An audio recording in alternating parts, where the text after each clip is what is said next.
Magandang araw, Bayang Pilipinas. So, gumagawa po kami ng mga home care product namin. At ito po yung mga tapos na namin. Ayan, meron po kaming gallons, meron po kaming liter, at meron po kaming 500 ml. So, kalahating litro po yun. Ayan, so, naabutan ko nga po na nagmi-mix si Jeffrey, yung staff namin dito, at kinuha ko po. Ganyan po magmi-mix. Ganyan pag nagmi-mix kami ng mga ah, fabric conditioner po ito eh. So, ayan. May gamit po kaming drum na malinis at ayan, minimix po namin yan minimum of 3 minutes. Pero mas okay pag mas mix na mix po siya. So, ginagawa po namin minsan double. Ginagawa namin 6 minutes. So, ayan. So, pinahawakan ko yung cellphone ko doon sa staff namin na isa at ako din kako ang mag-mix. Ako naman yung mag-mix. Kasi marunong po ako mag-mix nito dahil ako po mismo yung nag-train. Ako yung nai-training. Actually, nag-enroll po ako nito sa isang trainer na taga DOST. So, accredited po siya ng DOST, yung trainer namin na nagturo sa amin nito at nag-attend po ako ng mga seminars dito. So, ayan.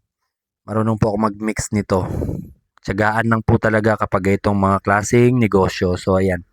Comment lang po kayo dun sa mga nagtatanong kung paano po magsimula ng ganitong klaseng negosyo. Kasi ang amin po bago pa lang din. Actually, ano pa lang po ito, 2 buwan mahigit pa lang.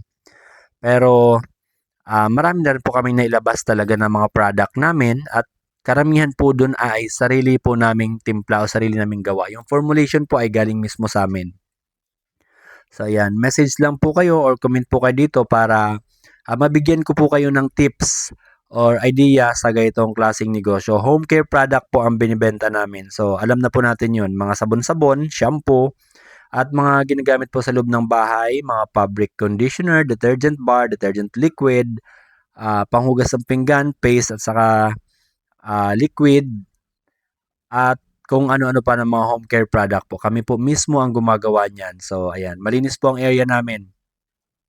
At yung display po ay nandito rin po kalapit din itong mixing area namin. So, ayan, nakakasiguro po kayo na malinis ang gawa namin at effective po ito dahil hindi po tinipid ang material nito. So, kung anong formula, ang standard formula ay sinusunod po namin. So, message lang po kayo sa mga nagtatanong kung paano magsimula ng ganitong negosyo at sasagutin ko po kayo ng personal base doon sa mga comment ninyo. Magandang araw, Bayang Pilipinas!